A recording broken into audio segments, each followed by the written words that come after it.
తెలుగుదేశం జనసేన సహకరించుకుంటేనే 5 కోట్ల మంది ప్రజల మనోభావాలు వారి భవిష్యత్తు బంగారంలా ఉంటుంది. మనలో మనం కలహించుకుంటే మళ్ళీ ఈ దుర్మార్గుడు దాష్టికుడు అయిన జగన్ మళ్ళీ వచ్చి ప్రజల్ని కంటకంగా మారతాడని చెప్పి తగ్గించుకొని మరి ప్రజల్ని గెలిపించడానికి మరి ఈ రోజున జనసేన నడుం కట్టింది. మాట్లాడితే నా వ్యక్తిగత జీవితం గురించి మాట్లాడుతూ ఉంటాడు. నీ వ్యక్తిగత జీవితం గురించి మాట్లాడాలంటే నా దగ్గర టన్నుల ఇన్ఫర్మేషన్ జగన్, మర్చిపోకు. ఇప్పుడు దాకా నువ్వు పవన్ కళ్యాణ్ తాలూకు శాంతిని చూసావు, మంచితనాన్ని చూసావు. జగన్ నీకు యుద్ధాన్ని ఇస్తాను, మర్చిపోకు. యుద్ధం.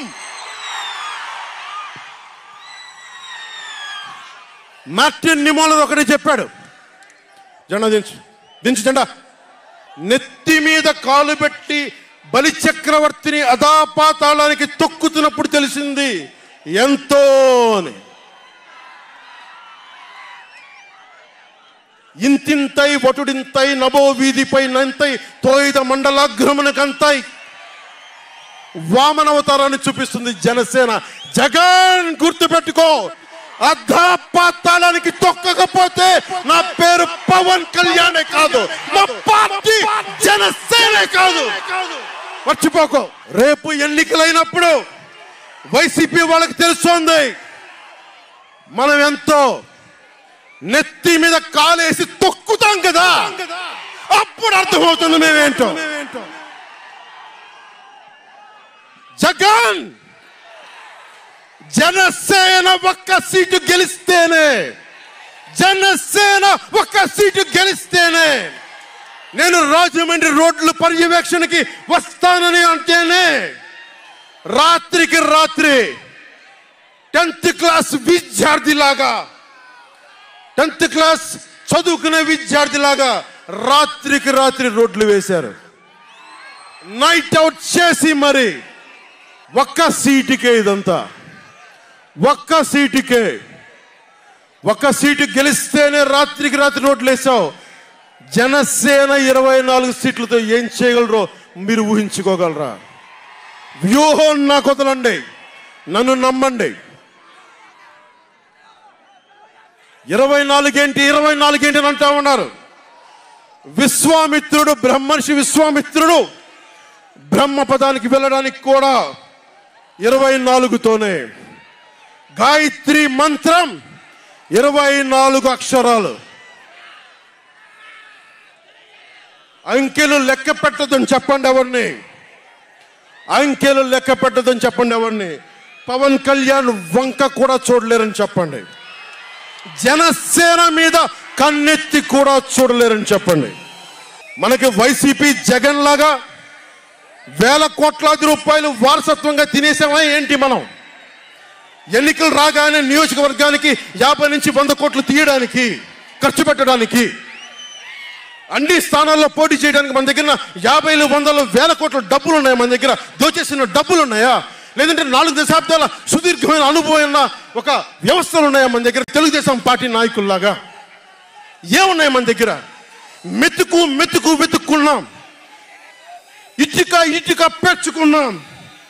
ఇప్పుడిప్పుడే ఇల్లు కడుతున్నాం, జనసేన ఇల్లు కడుతున్నాం, కోట కూడా కడతాం. తాడేపల్లి జగన్ కోట కూడా బద్దలు కొడతాం. సామాన్యుడు రాజకీయం చేస్తే భరించలేని ఆధిపత్యపు ధోరణి, సామాన్యులు రాజకీయం చేస్తే తట్టుకోలేరు. అధికారం వాళ్ళ ఫ్యాక్షన్ కోటల్లోనే ఉండాలి. అది దాటి మనలాంటి మామూలులోకి వస్తే, మనం వ్యూహాలు వేస్తే, మనం పొత్తులు పెట్టుకుంటే వాళ్ళు భరించలేరు. అందుకని రకరకాలుగా చెప్తారు కథలు. సామాన్యుని రాజకీయం భరించమని చెప్పండి. జగన్ సామాన్యుడు రాజకీయం చేస్తే ఇలాగే ఉంటుంది. వ్యూహాలు వేస్తాం, పొత్తులు పెట్టుకుంటాం, నీ కోటలు బద్దల కొడతాం. జగన్ లాంటి దాష్టికుడు, దుర్మార్గుడు యుద్ధం చేస్తేనే తగ్గుతాడు, యుద్ధంతో కూలగొడితేనే కింద కూర్చుంటాడు. మర్చిపోకుండా సలహాలు సూచనలు ఇచ్చే వాళ్ళకి. పవన్ కళ్యాణ్తో శత్రుత్వం అంటే అవతల వాడు చచ్చేదాకా. ఇద్దరు కలిస్తే చూడలేడు, నలుగురు నవ్వుకుంటే చూడలేడు, 10 మంది పచ్చగా ఉంటే భరించలేడు. ఏమంటారు అలాంటి వాడిని? చెల్లిని గోడకు పెట్టి కొట్టేవాడిని ఏమంటారు? తల్లిని చెల్లిని దూరం పెట్టేవాడిని ఏమంటారు? ప్రజల్ని కష్టాలు పెట్టేవాడిని ఏమంటారు? ఓ దాష్టీకుడు, ఒక సైకో అంటాం. జగన్కి సంబంధించినంత వరకు పవన్ కళ్యాణ్ అంటే 3 పెళ్ళిళ్ళు 2 విడాకులు. అతని దృష్టిలో 4 పెళ్ళిళ్ళు అంటాడు. మరి 4వ పెళ్ళం ఎవరో తెలియదు, జగన్ ఏమో నాకు తెలియదు. మరి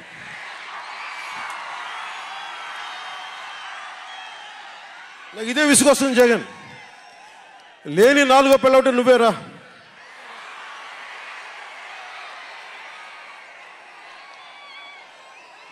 నేను ఎప్పుడైనా సరే భారతి గారికి కూడా చెప్తున్నాను, మేడం భారతి గారు, మీరు ఊహించుకోండి, మేము ఎప్పుడన్నా సరే మిమ్మల్ని చాలా గౌరవంగా భారతి గారు, మేడం భారతి గారు అంటాం. మీ ఆయన ఇంత నీచంగా ప్రవర్తించినా కానీ, చంద్రబాబు గారి సతీమణి కానీ, నియోజకవర్గంలో ప్రతి ఒక్కరిని ఇబ్బంది చేసినా కానీ, నా ఇంటి సతీమణి అన్నా కానీ పెళ్ళాలను సంబోధిస్తాడు. ఆ మాట మిమ్మల్ని అంటే ఎలా ఉంటుంది? భారతి గారు ఆలోచించండి ఒకసారి. నాకు తెలుగు వచ్చు, నేను పెద్ద ఇంగ్లీష్ మీడియం చదువుకున్న వ్యక్తిని కాదు, నాకు చాలా భాష వచ్చు, కానీ సంస్కారంగా ఉండదని మాట్లాడినంతే.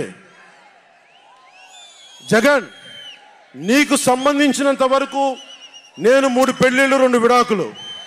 తిరుగులేని ముఖ్యమంత్రిగా ప్రజల ఆశీస్సులతో ఎలా అయ్యాడు? ఊరికే అయిపోలేదుగా.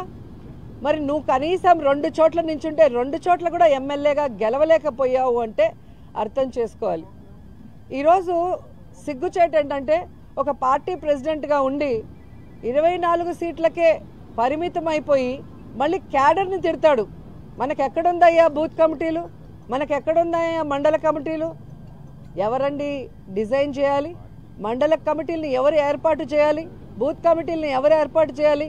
పార్టీ ప్రెసిడెంట్ చేయాలి. నువ్వు పార్టీ ప్రెసిడెంట్ అని పేరుకే తప్ప ఏ రోజైనా పార్టీ నిర్మాణ పనులు చేసావా? నీ తప్పును ఈరోజు కార్యకర్తల మీద, జన సైనికుల మీద రుద్దాలని నీ ఫ్రస్ట్రేషన్ని చూపించడం అనేది సిగ్గుచేటు.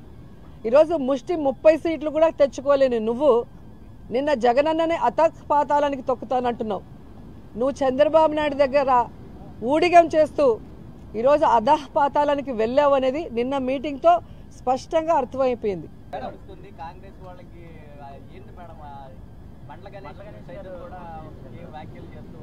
ఎవరతను?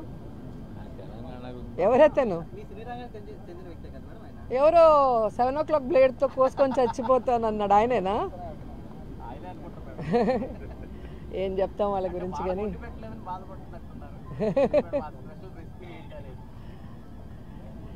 ఈరోజు ఒక మహిళ సక్సెస్ఫుల్గా ఉంటే, కష్టపడి పైకి వస్తే, స్ట్రాంగ్గా ప్రతిపక్షాలు చేసే తప్పుల్ని ఎత్తి చూపిస్తే ఇలా నీచంగా మాట్లాడటం, వల్గర్గా మాట్లాడటం తెలుగుదేశానికి, జనసేనకి వెన్నతో పెట్టిన విద్య. సో మహిళలు అందుకే వాళ్ళని అసహించుకున్నారు అనేది కూడా మీరు గమనించాల్సిన విషయం.